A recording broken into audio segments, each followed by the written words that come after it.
June 30th, 8 a.m.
A whole hour of this straight.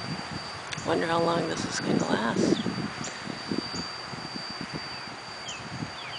Does this seem like a business that cares about its neighbors?